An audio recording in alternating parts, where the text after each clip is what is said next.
অবশেষে সকল জল্পনা কল্পনার অবসান ঘটিয়ে বাংলাদেশের ২৩তম রাষ্ট্রপতি হিসেবে বিএনপি মহাসচিব মির্জা ফখরুল ইসলামকে মনোনয়ন দিয়েছেন দলটির চেয়ারম্যান তারেক রহমান। বর্তমানে তিনি স্থানীয় সরকার, পল্লী উন্নয়ন এবং সমবায় মন্ত্রীর দায়িত্ব পালন করছেন। ১৯৯১ সালের পর দেশে একাধিকবার রাষ্ট্রপতি নির্বাচন অনুষ্ঠিত হলেও কোনোবারই ভোটের প্রয়োজন হয়নি। প্রতিবারই একজন প্রার্থী থাকায় তিনি বিনা প্রতিদ্বন্দ্বিতায় নির্বাচিত হয়েছেন। দীর্ঘ ৩৫ বছর পর আবারও বাংলাদেশে ভোটের মাধ্যমে রাষ্ট্রপতি নির্বাচন অনুষ্ঠিত হতে যাচ্ছে।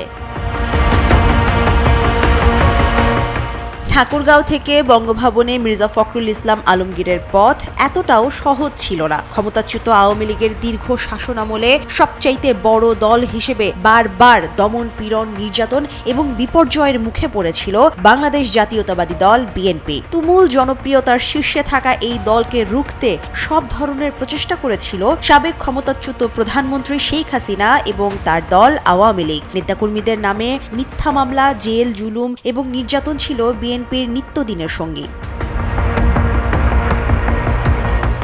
বেগম খালেদা জিয়ার কারাবাস এবং তারেক রহমানের দীর্ঘ নির্বাসিত জীবন বিএনপির এক সংকটকালীন অধ্যায়। শীর্ষ দুই নেতার অনুপস্থিতিতে বিএনপির সংকটে এবং আওয়ামী লীগের বিরুদ্ধে আন্দোলন গড়ে তুলতে দেশের ভেতরে মির্জা ফখরুলই ছিলেন দৃশ্যমান মূল নেতৃত্বে। ২০১১ সালে বিএনপির তৎকালীন মহাসচিব খন্দকার দেলোয়ার হোসেনের মৃত্যুর পর মির্জা ফখরুলকে বিএনপির ভারপ্রাপ্ত মহাসচিবের দায়িত্ব দেন দলের চেয়ারপারসন বেগম খালেদা জিয়া। ২০১৬ সালের কাউন্সিলে তাকে পূর্ণাঙ্গ মহাসচিবের দায়িত্ব দেয়া হয়। সেই থেকেই দলের মহাসচিব হিসেবে দায়িত্ব পালন করছেন তিনি। ১৯৪৮ সালের ২৬শে জানুয়ারি ঠাকুরগাঁও জেলায় জন্মগ্রহণ করেন মির্জা ফখরুল। ২০০১ সালে অষ্টম জাতীয় সংসদ নির্বাচনে তিনি ঠাকুরগাঁও ১ আসন থেকে বিএনপির মনোনয়নে সংসদ সদস্য নির্বাচিত হয়ে প্রথমে কৃষি মন্ত্রণালয় এবং পরে বেসামরিক বিমান পরিবহন ও পর্যটন মন্ত্রণালয়ের প্রতিমন্ত্রী হিসেবে দায়িত্ব পালন করেন। শিক্ষাজীবনে মির্জা ফখরুল ঢাকা বিশ্ববিদ্যালয় থেকে অর্থনীতিতে স্নাতক ও স্নাতকোত্তর ডিগ্রি অর্জন করেন। সেই সময়ে ঢাকা বিশ্ববিদ্যালয়ের ছাত্র রাজনীতির সঙ্গেও সক্রিয়ভাবে জড়িত ছিলেন তিনি। ১৯৭২ সালে বিসিএস পরীক্ষায় উত্তীর্ণ হয়ে শিক্ষা ক্যাডারে ঢাকা কলেজে অর্থনীতি বিভাগে শিক্ষকতা পেশায় যোগদান করেন। পরে বেশ কয়েকটি সরকারি কলেজে অধ্যাপনা সহ সরকারি বিভিন্ন দপ্তরে দায়িত্ব পালন করেছেন তিনি। ১৯৮৬ সালে পৌরসভা নির্বাচনকে সামনে রেখে মির্জা ফখরুল তার শিক্ষকতা পেশা থেকে অব্যাহতি নেন এবং সক্রিয়ভাবে রাজনীতিতে প্রবেশ করেন। ১৯৮৮ সালের ঠাকুরগাঁও পৌরসভার নির্বাচনে অংশ নিয়ে পৌরসভার চেয়ারম্যান নির্বাচিত হন।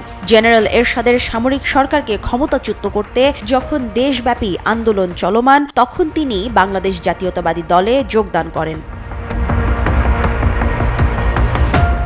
২০০৮ সালে নবম জাতীয় সংসদ নির্বাচনে আওয়ামী লীগের প্রার্থীর কাছে পরাজিত হন মির্জা ফখরুল। ২০১৮ সালের একাদশ জাতীয় সংসদ নির্বাচনে ঠাকুরগাঁও ১ এবং বগুড়া ৬ আসন থেকে তিনি বিএনপির প্রার্থী হিসেবে মনোনয়ন লাভ করেন। বগুড়া ৬ আসনে নির্বাচিত হয়েও শপথ গ্রহণ না করায় নির্বাচন কমিশন তার আসনটি শূন্য ঘোষণা করে এবং সেখানে উপনির্বাচন অনুষ্ঠিত হয়। ২০২৬ সালের জাতীয় নির্বাচনে আবারও ঠাকুরগাঁও ১ আসন থেকে তিনি নির্বাচিত হয়ে বর্তমানে স্থানীয় সরকার, পল্লী উন্নয়ন ও সমবায় মন্ত্রণালয়ের মন্ত্রীর দায়িত্ব পালন করছেন। Mushrifa Nuzhat, Daily Sun.